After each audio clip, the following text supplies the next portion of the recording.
Those are very strong words, and I want you, Rajat Sethi, because I know you have a very different opinion, to respond to Yogendra Yadav. He's using words like elected monarchy. He's effectively suggesting we are becoming an executive presidency, and parliament, not just parliament, but parliamentary democracy is withering away. Your response? Rajdeep ji, I think the term what Yogendra ji just used is largely borrowed from the playbook which several Nordic countries want to belittle India's democracy around. They call it electoral autocracy, and like such jargons are thrown at Indian democracy. But look at the body politic of our nation. People here are obsessed about politics. They're deeply democratic. The values of a democratic nation run really deep in our country. And BJP has seen days when they just had two members of parliament. 1984 saw a brute majority for Congress, 414 seats they had won. And we have seen how the response of the nation to such brute majorities have been. I mean, there have been course corrections if the parties turn arrogant and turn egoistic. I'm sure that the scales of justice, the scales of public perception will swing the other way, and Indian public is deeply observant, very calculative, and they take the politicians of the day to the task if they show any bit of an executive overreach.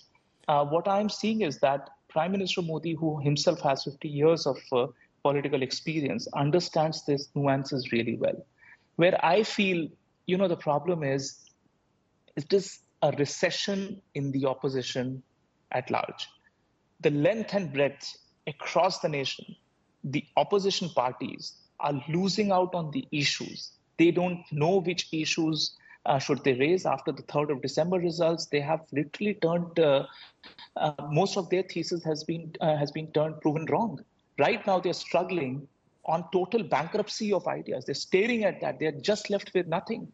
Look at some of these India Alliance meetings. Most of these Alliance meeting discussions are non-substantive. As a voter, I would want to genuinely see choices before me so that I can exercise my choice in a reasonable way.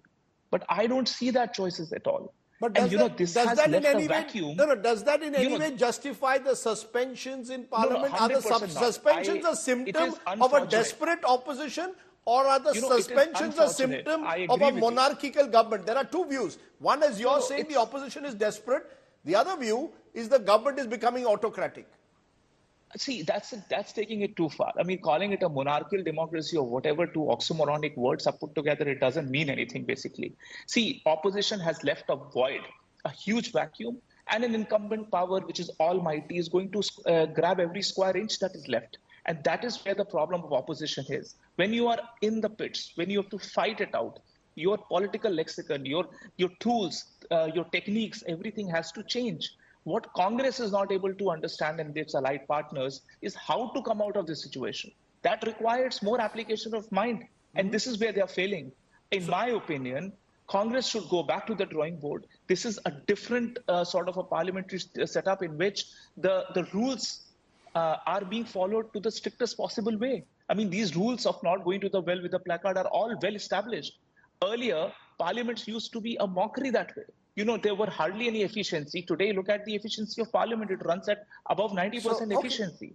So in letter and spirit, the rules are getting implemented, and this is why the MPs are getting the flack for not following the rules of the business. It's interesting. It's interesting you're calling it that it is going a little too far.